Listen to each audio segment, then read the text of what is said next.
Assalamualaikum warahmatullahi wabarakatuh. Kembali lagi di channel Ngaji Akhir Zaman.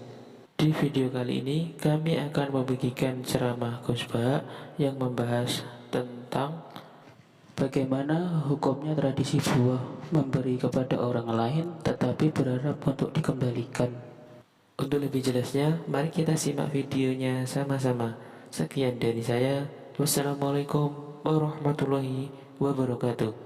Salam NKRI. Banyak yang hafal mungkin ya ayyuhal muddatsir qum fa'anzir wa rabbaka fakabbir wa thiyabaka fatahhir wa rujza fahjur. Terus ditutup wala tamnun tastaksir. Itu semua ahli tafsir kalau maknanya gini, wala tamnun lan ojo ngekei sira Muhammad, kamu jangan pernah memberi orang lain tastaksiru hale arep-arep untuk luwih akeh sira. Dari kata-kata kafir berhubung kena sin tolak terus astaghfiru minta ampun, berarti astaksiru minta lebih banyak. Jadi kamu jangan pernah memberi orang lain dengan harapan dapat lebih. Itu semua ulama berdebat. Ada mengatakan itu khusus nabi dan para wali. Itu enggak etis kalau seorang nabi, seorang wali ngasih orang kok enggak ikhlas. Tapi kalau orang kebanyakan, ya kalau ada acara resepsi kan buah. Kalau nanti punya acara enggak dibui kan ya. Oh, padahal tak tekan terus enggak tertekan. Ya karena kita ini manusia biasa lah, mesti biasanya ya gitu.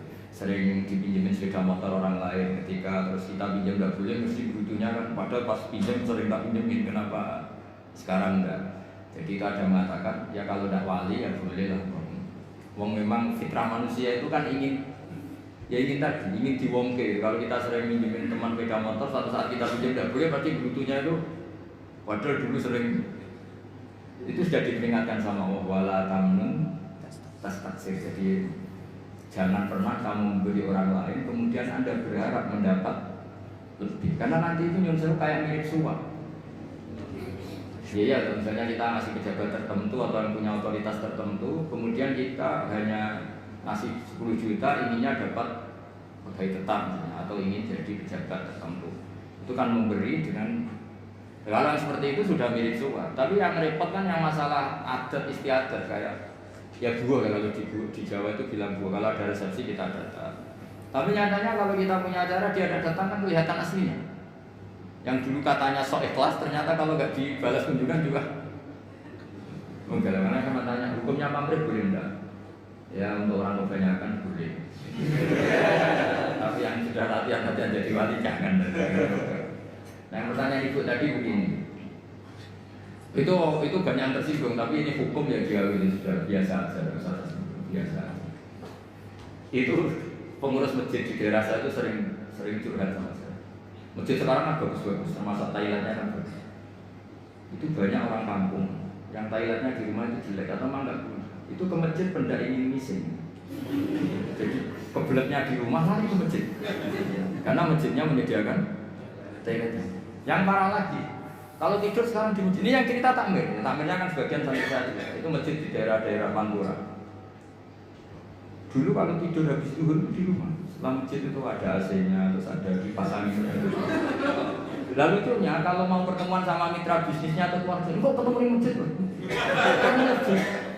Nyalain AC, diskusi panjang lebar. Karena di rumah sumpah. Selain sumpah nggak ada AC-nya, ini kalau ada istri marah kan parah lagi. Panas dua-duanya suasana. Sehingga sekarang jadi adat istiadat. Santri sama santri kalau ingin ketemu, pebisnis sama pebisnis kalau ingin ketemu juga di masjid. Enggak takut istri, diskusi enak, ada AC-nya, kalau butuh kamar mandi ya. Itu hukumnya gimana? Kamu juga gitu. Ini tambah ingin menyinggung. Sampai misalnya seorang dosen, kalau ketemu teman itu senang di kantor daripada di kos-kosan. Di kos-kosan nggak keren, apalagi pas nunggak takut ibu kos. Kalau di kampus, nanti ketemu di kantor. Padahal nanti setelah di kantor, nih saya difasilitasi ada teh mungkin dari pihak kampus karena tamunya pegawai. Pertanyaannya, apa itu masuk anggaran yang disahkan UI? Jadi kalau nurutin itu panjang, bisa panjang dan lebar. Makanya itu pernah terjadi, tapi ini tentu nggak boleh ditiru karena wali. Kalau nggak wali sudah lah, kayak umumnya orang itu. Itu Abdul bin Umar itu pernah malam-malam itu ke pendopo kira-kira gitu ya. Dulu nggak ada pendopo, tapi mirip-mirip. Nyalain lampu, padahal dia mau sholat, mau ibadah. Kamu dari mana? dari pendopo. Ini nyambut lagi siapa? Saya. Untuk apa? Untuk sholat gini. Jangan. Kalau sholat dulu. Kenapa? Itu pendopo milik rakyat. Jadi boleh nyala kalau ada acara dengan rakyat. Kalau kamu itu urusan pribadi meskipun sholat. Sampai segitunya namanya Umar negur putranya. Karena dia ikut abahnya di satu negara dapat hadiah. Istrinya juga dapat hadiah. Sampai pulang dilucuti sama Umar. Ayo kembalikan ke Baitul Mal, ke kas negara. Kamu saya dikasih pribadi. Kalau kamu udah anaknya saya sebagai presiden dikasih enggak? Enggak, ya sudah itu milik negara. Itu sudah sebelum ada Pak Jokowi punya adat kembalikan ke KPK itu dulu. Kalau dapat apa? Hadiah. Itu dulu pertama itu melakukan itu Umar. Jadi wahyu ya berat. Makanya terus ada etika bersama, misalnya mobil kampus ya kalau dipakai acara keluarga yang mencolok jangan. Jadi kalau deket-deket misalnya rektor atau dekan diundang keluarganya 7 kilo, masa pakai mobil kampus gak boleh. Tapi kalau sampai Rio ya keterlaluan. Keluarga kan. Ya pokoknya tanya nurani lah, kira-kira itu menurut adat dimaafkan apa? Saya misalnya dapat mobil inventaris, kalau dipakai 7 kilo, 10 kilo acara keluarga yang gak ada hubungannya dengan UI, orang tuh gampang maklumi. Tapi kalau ke Rio, terus pakai SPJ UI kan ya keterlaluan gitu. Jadi itu makanya Sayyidina Umar ketika ditanya, kamu mengelola harta negara, kemudian Anda menggaji diri kamu sendiri, ukurannya apa? Terus beliau baca ayat, saya, anak, berkata beliau, saya mengurus Baitul Mal sebagaimana waliul yatim mengurus Baitul Yatim. Yaitu ukurannya apa? Yang gonian alias takfif, kalau dia kaya ya cukup pakai milik pribadi, tapi wa man kana faqiran falyakul bil ma'ruf, kalau dia fakir maka boleh meman. Jadi itu ukurannya enggak ada, itu enggak hanya di kampus, di pondok ya saya alami seperti itu. Yang namanya pondok kan fasilitas pondok. Ada mobil infant. Tentu yang sering pakai itu ya keluarga kiai, apa keponakannya, apa iparnya, apa.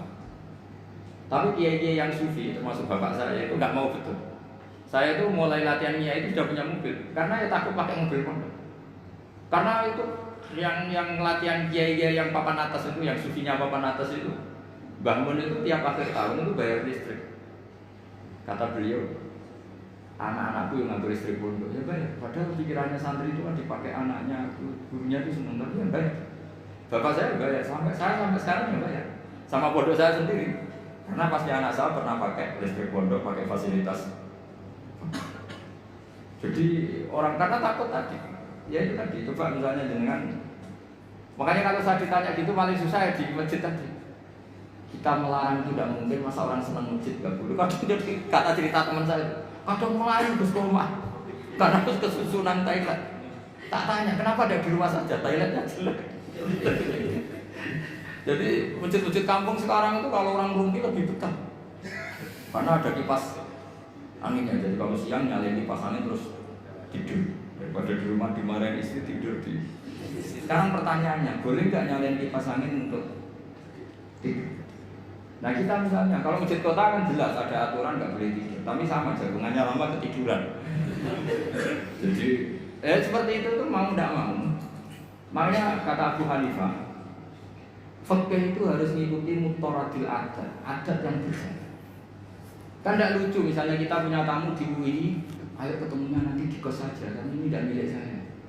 Orang itu tidak akan mengatakan itu sufi atau waroi, tapi muta'amid, orang yang mempersulit macam segitunya. Terus nanti misalnya saya punya tamu 5 di Wipres, karena saya ngantornya di Wipres, tamu 5 terus tehnya tak ganti mati uang saya, itu kan yang menyinggung orang banyak. Masa gitu saja diganti. Jadi itu masalah-masalah yang ya tadi, masa satu degan saja kok nyuri. Tapi ketika dihalalkan nanti terus menerus. Ya makanya itu oleh Abu Hanifah dibahkan di alam raya ini ada yang namanya mu'atok. Mu'atok itu tahu-tahu ada perilaku sosial yang secara konsensus itu orang mudah hidup, disebut ulima. Coba saya misalnya punya kursi di depan, banyak kan di jalan-jalan raya ada kursi di depan. Kamu nyetop bis duduk di situ. Terus kamu saking sufinya notok-notok yang punya rumah, tok. Ada orangnya baru di kamar mandi, baru tidur, bangun-bangun, wonten apa? Nyuwun sewu pamit ke di deret. Lenggah. Kira-kira orangnya mantel apa enggak? Karena ngel-ngel loh gitu, kalau mendingan langsung duduk. Lah nanti mulai masalah jebule duduknya transaksi narkoba, itu masalah.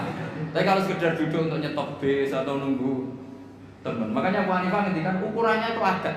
Makanya di fikih ada sebut al-adat muhakkamah. Adat itu juga bagian dari referensi hukum. Ya disebut apa al-adat. Ya Bu ya, jadi ukurannya nurani sama adat. Jadi kalau tamu 1-2 ya pakai teh kampus. Jadi kalau tamunya 1 bis ya jangan.